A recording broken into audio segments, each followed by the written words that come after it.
Setelah sesi free practice 1 selesai, nama Hakim Danish sempat berada di depan Veda Ega Pratama. Selisihnya memang tidak terlalu jauh, hanya beberapa posisi, tetapi cukup untuk memancing optimisme besar dari para pendukungnya. Netizen Malaysia langsung ramai merayakan hasil tersebut. Banyak yang mulai percaya diri bahwa Danish bisa tampil di barisan depan sepanjang akhir pekan. Bahkan ada yang mulai membicarakan peluang podium, padahal sesi penting seperti kualifikasi belum dimulai. Euforia itu muncul begitu cepat, seakan FP1 sudah menjadi gambaran mutlak kekuatan sebenarnya. Namun di sisi lain, pendekatan berbeda justru diperlihatkan oleh Veda Ega Pratama. Pembalap muda Indonesia itu tidak tampil terburu-buru. Ia memilih jalur yang lebih tenang, lebih sabar, dan jauh lebih terukur. Pada sesi free practice 1, Veda tidak memaksakan diri untuk mengejar waktu tercepat. Fokus utamanya adalah memahami karakter lintasan Jerez yang memiliki panjang 4,42 km dengan banyak tikungan teknis yang menuntut presisi tinggi.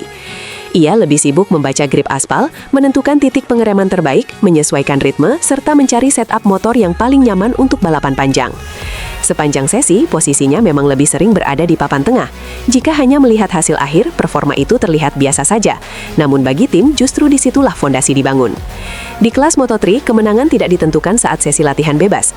FP lebih sering menjadi laboratorium berjalan, tempat pembalap dan tim mengumpulkan data sebanyak mungkin sebelum masuk ke sesi yang benar-benar menentukan.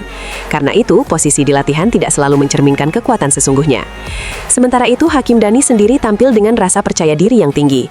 Ia mengaku siap untuk bersaing di barisan depan, dan bahkan menargetkan podium di GP Spandol. Sebuah target yang besar tentu saja. Namun, di level Moto3, ambisi besar harus selalu dibarengi dengan konsistensi. Banyak pembalap terlihat sangat cepat di awal pekan, tetapi mulai kehilangan ritme saat tekanan sesungguhnya datang di kualifikasi dan race. Menariknya, Veda sempat kembali ke pit saat sesi menyisakan sekitar 15 menit. Ia melakukan evaluasi bersama tim, memperbaiki beberapa detail setup, lalu kembali ke lintasan pada 10 menit terakhir. Namun tetap saja, ia tidak terlihat memaksakan diri. Tidak ada upaya berlebihan untuk mencari headline, tidak ada usaha mengejar sensasi. Ia seperti sedang membangun sesuatu yang jauh lebih penting, konsistensi. Disinilah cerita menjadi menarik. Di satu sisi ada euforia, kepercayaan diri tinggi, dan selebrasi cepat. Di sisi lain ada ketenangan, kesabaran, dan strategi jangka panjang. Satu pihak fokus pada hasil instan, pihak lain fokus pada proses yang matang.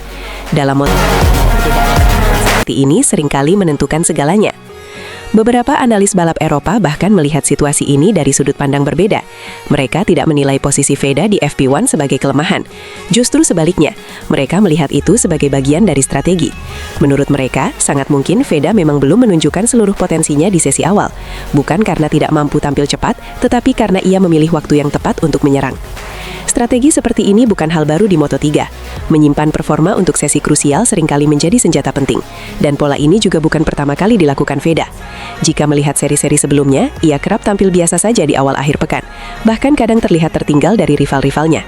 Namun begitu masuk sesi kualifikasi dan race utama, performanya berubah drastis. Ia menjadi lebih agresif, lebih cepat, dan jauh lebih berbahaya. Inilah yang membuat banyak pengamat mulai waspada. Pembalap seperti ini sulit diprediksi. Ia tidak memberi sinyal sejak awal, tidak menunjukkan seluruh kekuatannya di depan umum. Tetapi ketika momen yang tepat tiba, ia muncul dengan kecepatan yang mengejutkan.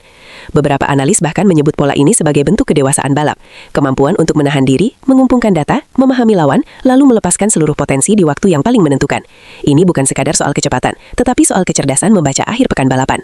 Jika pola yang sama kembali terjadi di Jerez, maka posisi di free practice 1 bisa jadi hanyalah ilusi. Hasil awal yang terlihat biasa saja mungkin justru menutupi ancaman besar yang belum benar-benar terlihat. Pertanyaannya sekarang, apakah para rival menyadari hal ini? Atau mereka terlalu fokus pada hasil awal hingga terlambat menyadari ancaman sebenarnya? Karena jika Veda benar-benar melepaskan seluruh potensinya saat kualifikasi, kejutan besar bisa saja terjadi. Kini semua mata tertuju pada sesi berikutnya. Apakah hasil FP1 benar-benar mencerminkan kekuatan sesungguhnya, atau justru hanya jebakan yang menyesatkan? Apakah Veda akan bangkit dan menunjukkan kecepatan aslinya, atau justru Hakim Danish akan membuktikan bahwa kepercayaan dirinya bukan sekadar euforia sesaat? Satu hal yang pasti, di Jerez kali ini, pertarungan bukan hanya soal siapa yang lebih cepat. Ini soal siapa yang paling siap saat momen sebenarnya datang. Karena di Moto3, latihan bebas hanyalah pembuka cerita.